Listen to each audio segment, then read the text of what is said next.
নমস্কার বন্ধুরা, আমার চ্যানেলে নতুন একটা পর্বে আপনাদের সবাইকে স্বাগতম।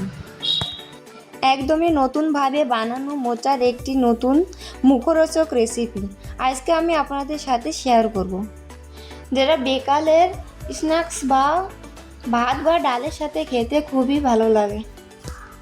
একটু ভিন্নতার সাথে বানানো এই রেসিপিটা এতটাই ভালো লাগে যে একবার বানিয়ে খেলে বারবার বানিয়ে খেতে ইচ্ছা হয়।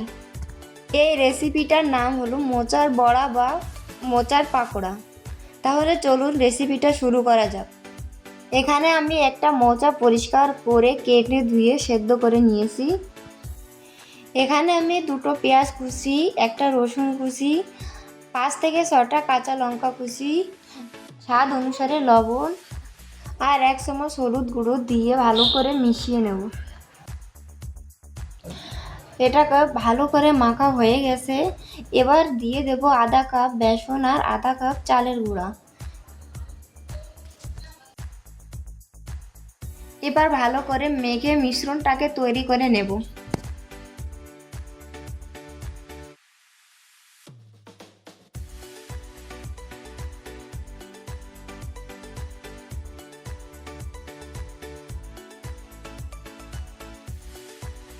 এবার অল্প মিশ্রণ নিয়ে হাতের সাহায্যে গোল গোল করে বড়ার আকারে তৈরি করে নেব।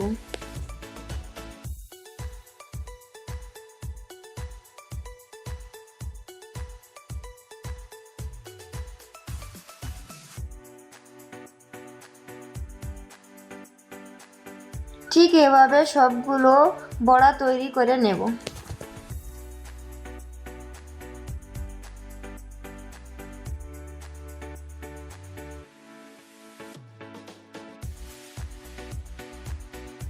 এবার একটা ফ্রাই প্যানে তেল গরম করে বড়াগুলো এক এক করে তেলে ছেড়ে দেব।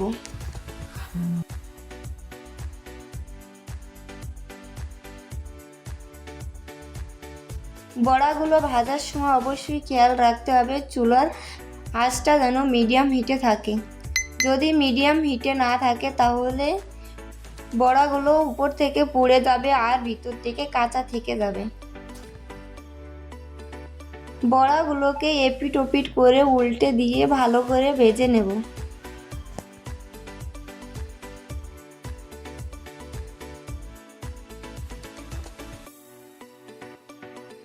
যতক্ষণ পর্যন্ত লালচে ও মুচমুচে না হয় ততক্ষণ পর্যন্ত বড়াগুলো এপিট ওপিট করে ভেজে নেব। বন্ধুরা, আপনারা যদি ফেসবুক থেকে দেখে থাকেন তাহলে অবশ্যই ফলো করবেন, আর যদি ইউটিউব থেকে দেখে থাকেন তাহলে অবশ্যই চ্যানেলটাকে সাবস্ক্রাইব করবেন। আপনাদের একটু ভালোবাসা আমাদের নতুন নতুন ভিডিও বানাতে আরও উৎসাহিত হয়। আমাদের বড়াগুলো ভাজা হয়ে গেছে, এবার একটা পাত্রে তুলে নেব। কলার মোচার বড়াগুলো খাওয়ার জন্য একদম রেডি হয়ে গেছে। এবার গরম গরম ভাত, ডাল বা বিকালের নাস্তার সাথে খেতে পারেন। আমাদের রেসিপিটা যদি ভালো লেগে থাকে তাহলে অবশ্যই লাইক দেবেন, আর নতুন নতুন ভিডিও পেতে হলে অবশ্যই কমেন্ট করে জানাবেন। ভালো থাকবেন, সুস্থ থাকবেন, ধন্যবাদ।